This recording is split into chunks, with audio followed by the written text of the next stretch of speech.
Ya vimos entonces el significado de la palabra puerta. Mira cuántas cosas sacamos de la palabra puerta. Y yo a veces no entiendo porque hay predicadores que dicen: yo no sé ni de qué hablar ni de qué predicar, pastor. Y habiendo tanto en la Biblia, hermano, que si usted escarba más y más y más y más, usted va a encontrar más riqueza ahí, y más va a ser bendecido. Y ciertamente la Biblia nos manda en el libro de Eclesiastés capítulo 12 del verso 1 en adelante: y entre más sabio fue el predicador, más enseñó doctrina al pueblo, e hizo escuchar palabras de sabiduría, escudriñar. ¿Por qué, mi amado hermano? Porque los predicadores fuimos llamados a ser sabios para predicar la bendita palabra del Señor Jesucristo.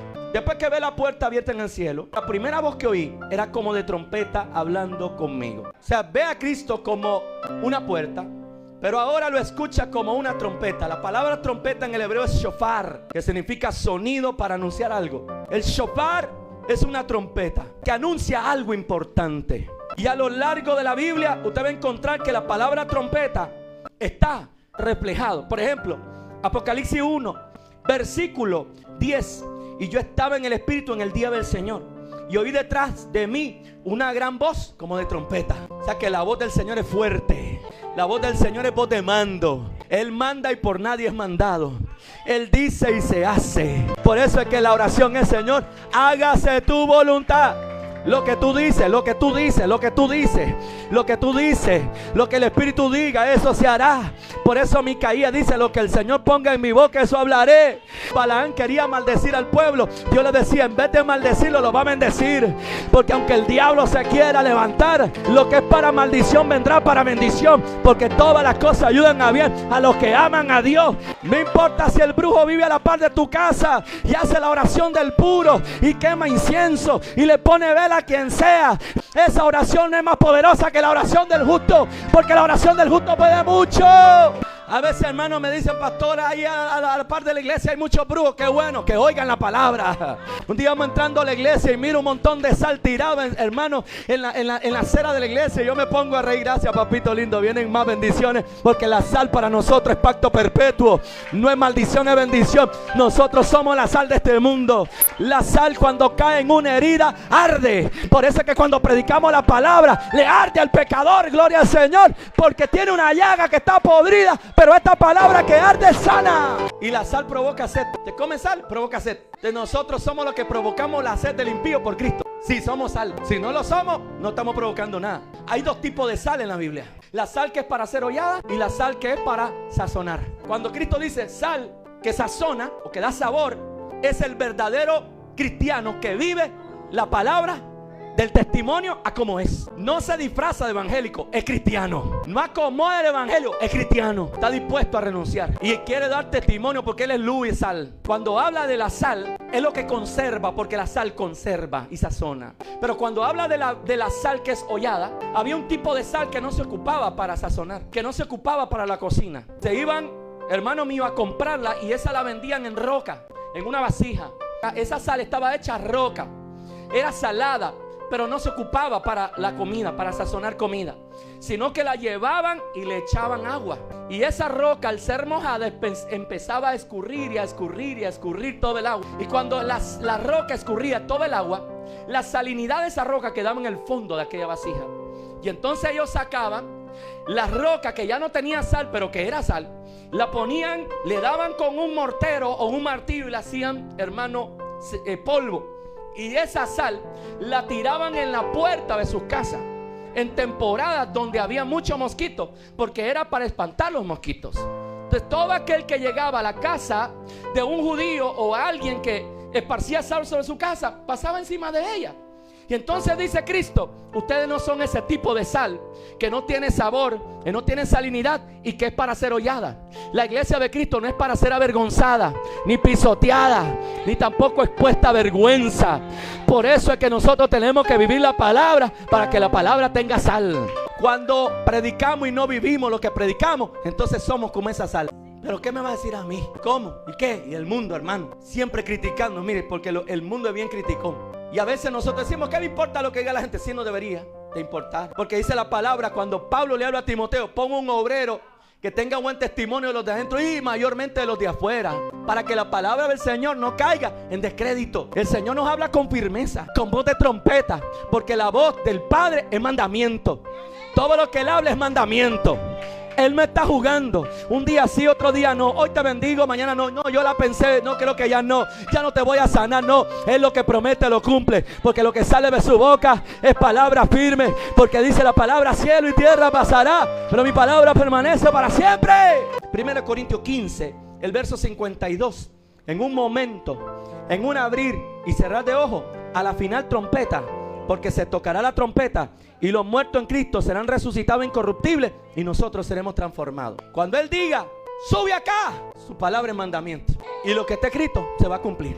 Los muertos en Cristo resucitarán primero. O sea que es una promesa que se va a cumplir. Por eso dijo Job: yo sé que mi Redentor vive, y aún del polvo de donde yo esté, de ahí me levantará, de ahí me levantará, de ahí me levantará. Esa es nuestra fe. Esa es nuestra fe. Y Él va a consumar esa fe. Mateo capítulo 24, verso 31. Enviará sus ángeles con gran voz de trompeta y juntará a sus escogidos de los cuatro vientos, desde un extremo del cielo hasta el otro. Él manda a los ángeles. Los ángeles saben identificar esa voz. Los ángeles saben identificar esa voz. Su voz es mandato, es ley. Por eso la palabra no se hizo para discutirla. La palabra no se hizo para contenderla. Es para obedecerla, es para vivirla. El que lee Biblia es sabio, el que la practica es santo, y el que la cree es salvo. Yo no estudié la palabra para andar contendiendo con todo el mundo, no. Yo estudié la palabra para hacerla parte de mí y vivirla.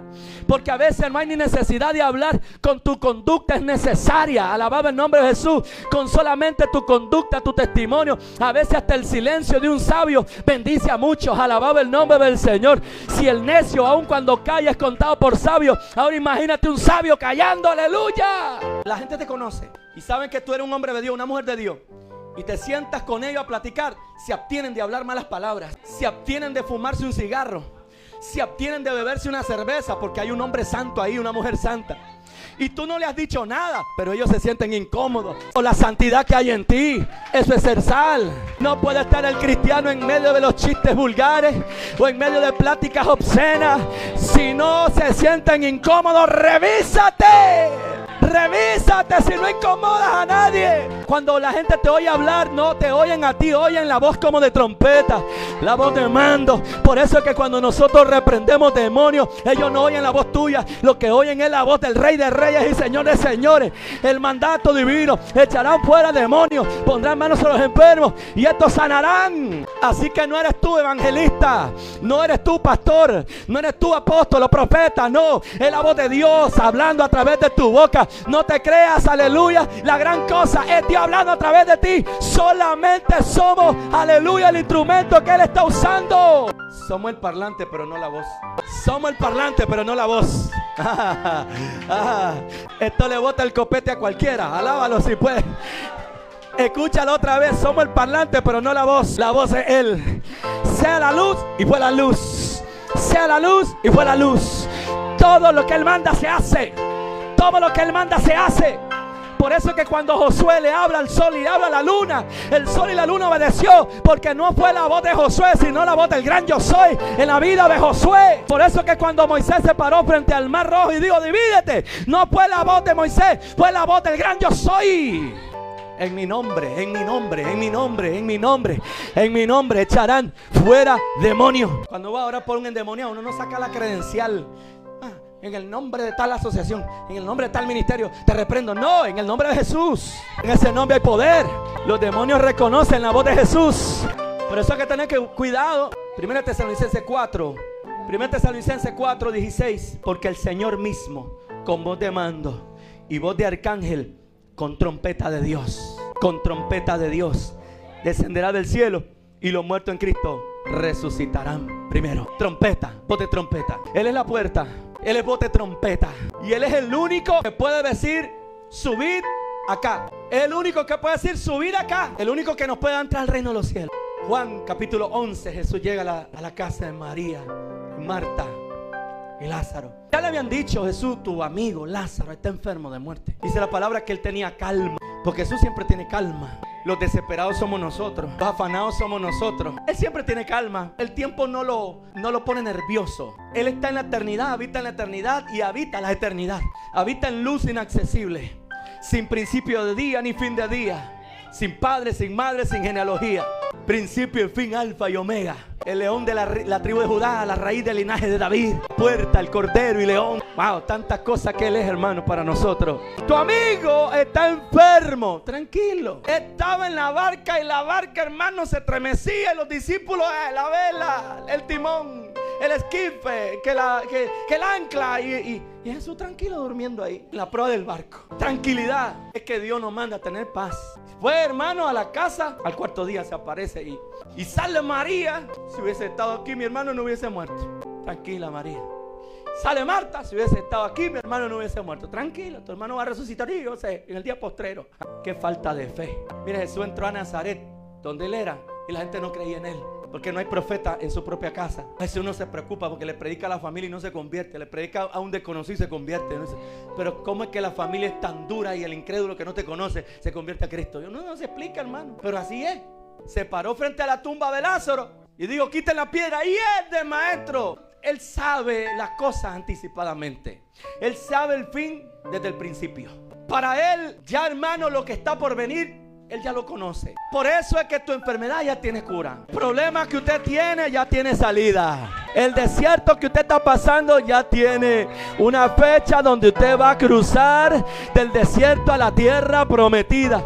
La sequía que está pasando, la crisis económica que está pasando, el problema matrimonial que está viviendo, oh gloria a Dios, la persecución o el acecho y el asedio del enemigo ya tiene un día que va a acabar, porque viene lo mejor, porque la gloria postrera de la casa será mayor que la primera. Calm down, manténgase tranquilo, be quiet, esté quieto, no haga nada. Déjalo que Él lo haga todo. Nosotros no controlamos el universo, ni tenemos control de las horas ni de los minutos. Él es el que sabe cómo es que va a salir ese diagnóstico. Él es el que sabe cómo va a solucionar. Tan solamente ten fe como el grano de una mostaza. Quiten la piedra. No, y Él le quiten la piedra. Quitaron la piedra y entonces tapaban las narices. No le digan nada. Que lo que Dios ya está determinado que va a salir no se va a podrir. Lo que está preparado para ti no vendrá con menos, vendrá con lo justo. Gloria a Dios, alábale, alábale, alábale. Alábale. Está reservado ahí, no se está pudriendo, está reservado para ti. Wow, está reservado para tu vida, está reservado para tus hijos. Gloria al Señor, ten tranquilidad. Y le habló con voz de trompeta: ¡Lázaro, ven fuera! Y el alma de Lázaro volvió al cuerpo, y el cuerpo se levantó todavía dentro, hermano, de las vendas. Pero el cuerpo se movía. Gloria al Señor. Gloria a Dios. Es más, mi amado hermano, su voz es tan potente y tan poderosa que no solamente resucita muertos ya después de 4 días. Es tan poderosa que puede resucitar huesos secos en gran manera. Lo que parece imposible, lo que parece que no puede ser, Él llama las cosas que no son como si fuesen. Voz de trompeta. Y esa voz se oirá y dirá: sube acá. Porque lo que Juan ve, no solamente la puerta que es Cristo, no solamente el poder en su palabra, sino también el mandato de un día que Él dirá a su iglesia: sube acá. Y pronto se oirá eso: sube acá. En la Biblia encontramos, hermanos, personajes que son una tipología de cristianos que será arrebatado. En Hebreos capítulo 11, creo que el versículo 4 o 5 habla de Enoc. Por la fe Enoc fue traspuesto para no ver muerte, y antes de ser traspuesto dio testimonio de haber agradado a Dios. ¿Quiénes son los que van a escuchar el sube acá? Los que viven agradando a Dios. No todo el que me diga Señor, Señor entrará al reino de los cielos, sino el que hace la voluntad de mi Padre que está en los cielos. En aquel día me dirán: Señor, en tu nombre profetizamos, Señor, en tu nombre sanamos enfermos, Señor, en tu nombre levantamos muertos, Señor, en tu nombre aquí. Sí, ok. Pero ustedes no entendieron que eran el parlante, yo la voz. Yo soy el que me llevo toda la gloria. Yo los usé a ustedes como instrumento. Padre mío, voy a soltar una aquí. Porque ellos creyeron que el ministerio salva y que los dones salvan. No te salva ni el ministerio ni el don. Lo que te salva es que vivas en santidad. Pero yo he conocido gente que anda mal y Dios los usa porque son el parlante, pero no la voz. Permite en cierto momento usarlos. ¿Tú no ves que el profeta viejo se fue detrás del profeta joven? ¿Quién lo mandó? No fue el diablo, fue Dios. Para probar la fidelidad del profeta joven. El profeta viejo estaba ahí, sabía lo que pasaba en Samaria y sabía todo, pero él no quería hablar porque era un profeta mudo, porque ya el Espíritu de Dios no estaba sobre él. Pero cuando vio que un profeta joven se levanta y con poder y con autoridad, tanto que el rey le dice: aprésenlo, y la mano se le puso tiesa, hermano. Mire qué autoridad tenía ese varón. La Biblia no menciona su nombre. Es que Dios no necesita mencionar nombres, porque la gloria no es de los hombres. Y que yo sepa, del único que dice la Biblia y su fama se extendía por toda la tierra, de Cristo y no de nadie. Hay gente que quiere ser conocida por todos lados. Y que qué nos sirve que nos conozcan aquí en la Conchinchina si en el cielo no somos conocidos. Somos un perfecto desconocido allá. Yo quiero que me conozca Él. Yo quiero que cuando Él me vea me dice: hijo mío, buen siervo, fiel en lo poco me fuiste, fiel en lo mucho te pondré. Entra en el gozo de tu Señor, aleluya. Aprécienlo, y las manos se le cotiezan. Y cuando vio que su mano estaba tiesa, dice: ora por mí, profeta. Y el profeta oró por él y la mano se restableció. Ve a mi casa, ve y come conmigo. No. Jehová me ha dicho que no coma ni beba con nadie, ni vaya por el mismo camino, así que me voy a lo que vine. Hasta ahí la cosa estaba bien. Ciertamente cuando somos obedientes todo va bien, pero huye como Jonás, a ver cómo te va. Ponte rebelde, no, ni que sea el más ungido. Ahí viene el cordobés de arriba. Y entonces cuando él iba en el camino, el profeta viejo se fue detrás de él. Jehová me ha dicho que venga, que yo también soy profeta de Dios, que coma y beba conmigo. No, pero es que Jehová me ha dicho: no, es que él habló a mi vida también. Se regresó, comió y bebió. Y después que comió y bebió, vino el Espíritu de Dios sobre el profeta viejo. ¿Se da cuenta? El hombre andaba mal. El hombre ya no Dios lo usaba en profecía, pero para exhortar la desobediencia de ese profeta joven, usó al profeta viejo. Y entonces Dios a veces tiene que usar a un caído para exhortar a un cristiano frío. Alábalo si puede. Tiene que usar a un caído para exhortar al que está tibio. Y hey, ¿qué pasó? ¿No está yendo a la iglesia? Ya no está ayunando, no te miro leer la Biblia. Yo te miro antes prendido, ahora te miro apagado. No todo el que me diga Señor, Señor entrará al reino de los cielos. Entonces muchos dirán: Señor, en tu nombre, pero no los conozco. No los conozco, apartados de mí, malditos al fuego eterno. Mire, son palabras bien duras, muy duras. Por eso, hermano, hay que estar listo para escuchar esa voz, agradar a Dios. El segundo personaje que la Biblia menciona, que es otra tipología del cristiano que será arrebatado, es Elías. Elías, que era un hombre de fuego, un hombre de sometimiento. Los profetas no andaban buscando las multitudes, estaban siempre apartados. Cuando ellos llegaban y se presentaban, todo el mundo temía, porque decía: el profeta en medio de nosotros algo va a decir. Y ellos se paraban en una esquina y decían: Shema Israel, escucha Israel. Y hablaba la palabra que Dios le ponía en su boca. Por eso cuando el profeta llegó donde David lo recibe: profeta Natán, pasa, qué gusto, qué honor. ¿Quiere cafecito, juguito de naranja, una uvita, una manzanita, un postrecito?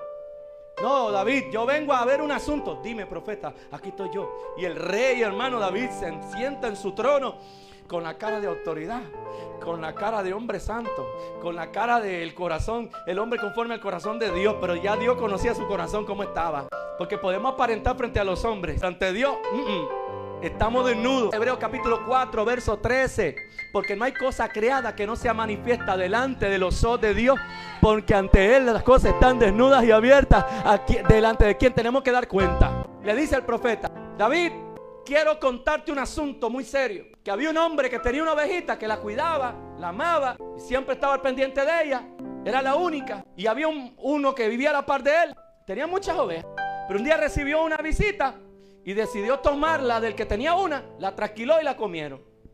¿Qué tú piensas que hay que hacer con ese hombre? Y David se pone de pie, molesto, indignado. El tal hombre debe morir. Ese eres tú, sinvergüenza. Partieron el cerebro en dos, hermanos, porque la palabra de Dios es como una espada. Es más eficaz que una espada de doble filo. Cuando entra corta, cuando sale corta, y discierne las intenciones y los pensamientos del corazón y del hombre. Por eso le dice: no estás recto, David, has pecado delante de Dios, no está encubierto tu pecado. David tuvo que arrepentirse. Por eso escribe Salmo capítulo 32 y Salmo capítulo 51, los salmos del perdón. Por eso es que ahora tenemos dicha con Cristo Jesús. Amados, si alguno hubiese pecado, abogado tenemos para con el Padre. Si somos capaces de confesar nuestro pecado, la sangre de Jesucristo limpia toda nuestra maldad, nuestra inmundicia y nuestra iniquidad. Aleluya.